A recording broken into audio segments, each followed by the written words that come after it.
What's up, everybody? I was going to make a little montage, pulling the car in, jacking it up, all that, but I forgot to turn the camera on, so that didn't really help. But today I'm going to be doing an oil change on my '07 Subaru WRX, and I'm going to be installing, if I can figure out which pocket I put it in, this Fumoto engine oil drain valve. So what this does is it lets me kind of do my oil changes a little easier. I won't have to do as much work to get the oil out, and I'm going to show you why it's a little bit of work right now.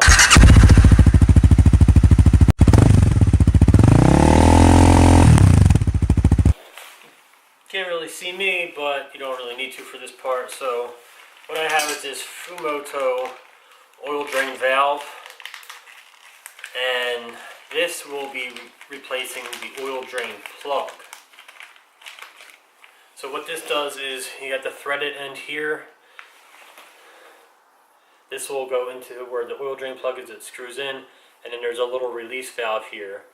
And let's see if I can actually show you how that works. So you can see in here that is open. You can see the light through there. Normally this would be closed here, and that would make it so the oil cannot drain through. So this is going in, oil would be sitting there, and when I want to go for my oil change, just turn it, oil will come straight out of this end. But on my car there is a skid plate on the bottom. Not really a skid plate as much as kind of just keeping things from hitting the filter. So right now it's hard to get the oil to go right into the pan. It's going onto that skid plate and just kind of sitting there. So I have this tube which will go over this valve. I'll have to warm it up a little bit to make it fit, and this will go over that, and I'll kind of cut it to length so that it goes from the oil drain plug straight into this. So this will be plugged in, this will go into here, and then this will drain into the canister. And it'll kind of go right in, and that will eliminate the need for a catch pan like this, which still has oil in it from the last time I did it, because it's kind of hard to get all the oil out of that and into this. And then this I just take to AutoZone or wherever, and they'll empty it. You can use your old oil containers as well. But the kit also comes with, well, one, a washer. You should replace your crush washers every time you do your oil, but we won't have to because this will always be crushed. And this little doodad doesn't help when I have black gloves on. You can see there's a little slit on that side, but not on that side. That little slit will go up and over the little release valve there, once I can get that on there, and it will actually block it from being able to turn. It's a little dark, but you can see that right here is my oil drain bolt, and then on this side, that blue thing is my filter. I'm just going to take the oil drain plug out, if it will focus. It uses the 18mm ratchet wrench I'm going to be using, and it goes right into the oil pan. I'm not really going to film it, mainly because I don't want to wind up getting oil on my camera by accident. Oil is all drained. You just wait until it stops dripping. There's actually a couple drips still going. Now I'm going to get the oil filter pliers, and I'll be installing or taking out the original oil filter, and before I put a new one in, I'll put a little bit of oil in the new one, and that just kind of lubes it up, gets everything primed. Just let it sit for a bit. Before I did all this, I drove my car until it got up to temperature for the oil, and then I came in here and did this. That kind of gets the oil more viscous. Once it warms up, it's a bit thinner. It makes everything drain out easier. So here's my oil filter. It's hard to see because I didn't bring a light down, but it's under the catch pan a little bit, this splash guard we'll call it. And when you get it a little bit out, it'll start to drain. And the problem is that with the splash guard here, I can't drain it straight down into the pan, so it's going to leak on into the splash guard and then leak through the two holes there that you can see right into there. So I'm going to let that go for a bit.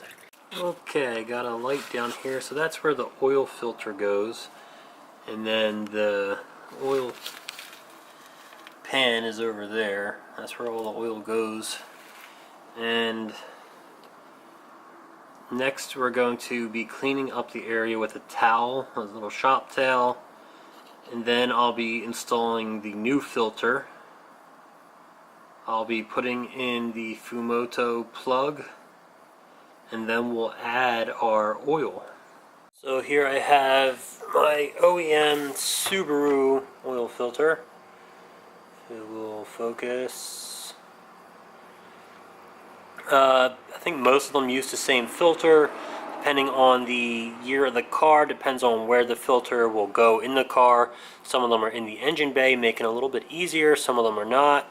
Mine's underneath, which means there's always oil flowing down into it. So when you take it off, that means the oil is going to keep flowing down, and it makes it a little bit messier. I've been using these OEM ones for now. I'm looking into if or when I should use an aftermarket one, because this is the reason that I change my oil every 3,000 miles instead of what people usually think as 5,000 or 6,000. It's because of how small this is. You can see it's a little bit higher than my finger knuckle there. It's not a huge filter, and they say that's one of the biggest reasons you should go with the 3,000 mile oil changes as opposed to normal 5 or 6,000, because this only has so much volume to filter with. And here is the type of oil I use, the Shell Rotel T6. You can see it says heavy duty diesel engine oil, but for these turbo engines this is kind of a nice little way to keep them running nice. You don't have to use it in a diesel. Most Subaru forums and mechanics that aren't in the actual dealership still recommend this to put in. So you use a little over 5 quarts. I use a gallon bottle, and then I got a couple of these quart bottles. I put a little bit into here first, and I'll put some on the washer ring up there just to kind of have everything nice and right. And then I just put everything else in through the engine bay where you're supposed to put your oil. I'm going to install the Fumoto oil change valve in there with the gasket that comes with it. And then I'm going to measure the tube pretty much from the valve straight down to the floor. I'm going to give myself a lot of extra. There's not really going to need a lot of it, but more than enough is usually pretty good for something like this. So here is the end result for that part. I just have the hose running down. I did about from wrist to elbow for the hose. It'll be way more than enough because the top of that thing is probably just going to sit about here anyway. Probably taller than that. I don't even know if I'm going to have room for it. But if I need to, I can always have hose go a little bit longer. You just want to make sure that it has enough room to drain. So the way that is sitting, it's on an angle, it's going to come out, and I'll probably wind up actually cutting it just so it doesn't go too long. It'll go right into the right in, so I'll probably cut it around here at some point. Everything's good. Just make sure when you're done you get all the oil out. You take the hose out, look up there and make sure you see the little ball, if the hose will come off. Make sure you can see the little ball up there. I don't know if you're going to be able to see it when I switch this. There it is. It's open, and you can kind of see that little ball in there. move maybe. You can see that it's shiny. That's how you know it's closed. Almost at the end here. I'm actually almost out of battery. But it doesn't matter because I might have to wait 3 months to show you the end of this video when I do my next oil change to show you how everything works. And I'm going to be putting the rest of this 1 quart container as well as a whole gallon, which comes out to 4 quarts. That'll come out to 5 quarts altogether. I was going to show you the tube by just getting a little bit, but that's not really going to help because you should see the whole oil change next time to see how easy it is. So I'm going to wait till almost 3 months from now to finish this video and show you my next oil change.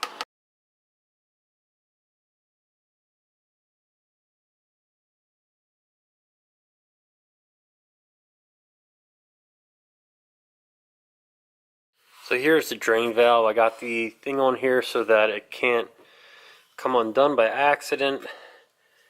I did put the cap on it that usually covers that, and my idea for that was that I was going to put the cap on because I believe oil is leaking through there. I think it's leaking through the valve. It's a very slow leak, but I have had to put a little bit of oil in it just to make sure. They are sending me a new one. You can see a little bit of oil right on the lip there, and that's what was making it hard to see where it was coming from. But there is a difference in color inside compared to outside. I don't see any oil from the outside. Hey everybody, we're back for the oil change video. It has been just about 2 months, almost to the day, that I changed the oil in my 2007 Subaru WRX, and I installed the Fumoto oil drain valve. Almost a month after I put the valve in, I was having some problems with oil dripping out of the valve, coming through the valve and not around where the seal is. I had tightened it down. I had called Fumoto.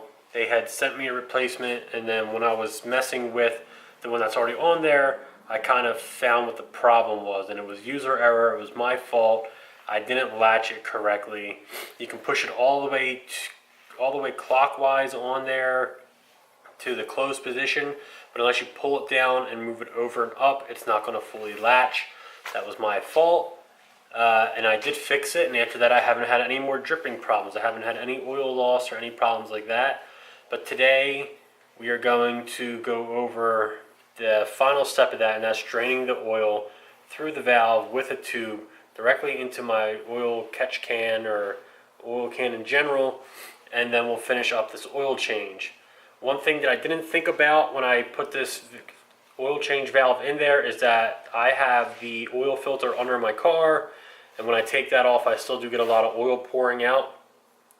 So it's not going to be a super clean job as I was hoping it would be by using this valve. It's still going to be a little dirty when I go to change the filter, but it's not going to be as bad, and I'm going to try something different today to see if I can kind of get around that filter problem as well.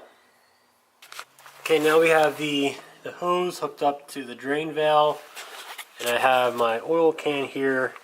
All I got to do is put the hose into the oil can.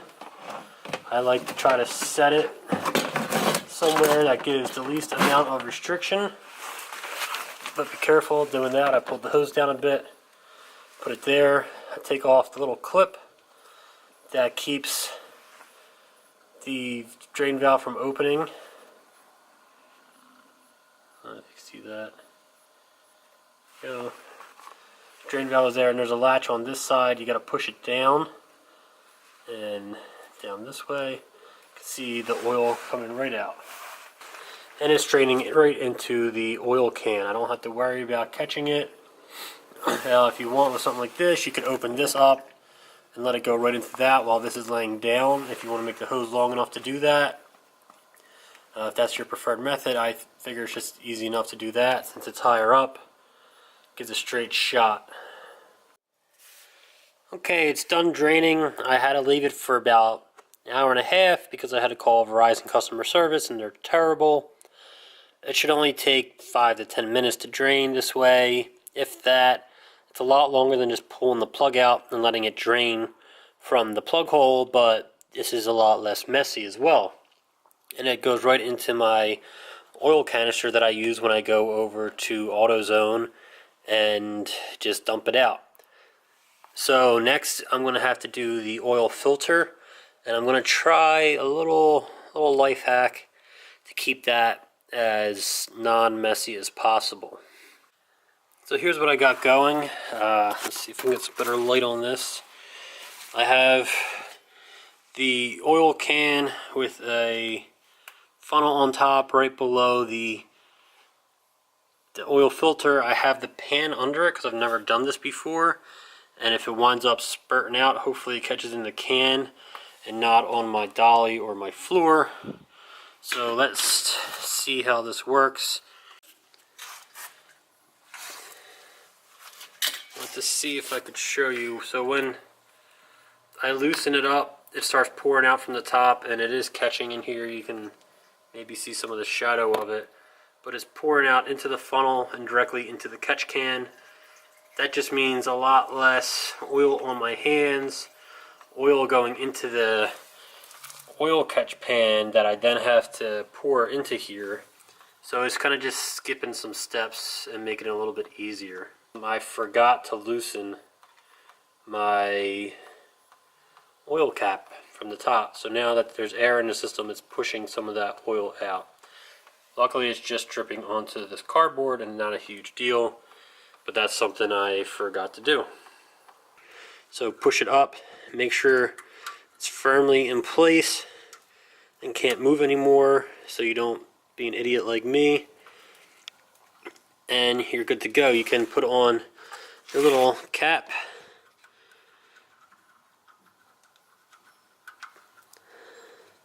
the correct way, and that should keep it secure.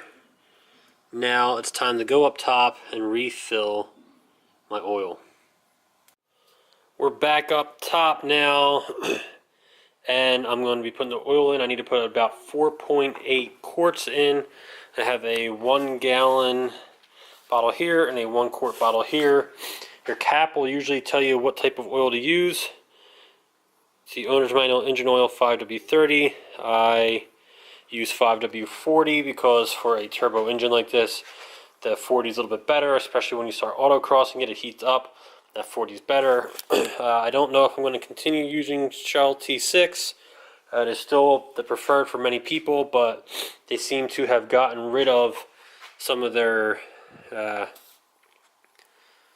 thingers there. They used to have an SN certification, I believe. They do not do that anymore. I'm going to go over a different video about the oil analysis I did on my car. Pretty much there's nothing to be worried about, but I'll talk about that later. Use what you prefer, what your local mechanic or your service center says. So just pour it in, and when you're filled up, we'll go over the next step. Okay, we got the new oil in, and I'm just driving around a little bit. I drove around before I put the oil in, as you're supposed to do. It helps warm the oil up, it helps it come out better. I missed a good step of loosening or taking off the oil cap up top before I drained the oil, which would introduce air into the system to help it all flow out. It wouldn't create a vacuum, which it did, which made it not all drain out. And when I took the filter out, it then pushed the rest of the oil out. Small mistake. It was a lot cleaner than usual to do this way. I'm driving around so I can kind of get everything flowing through the system.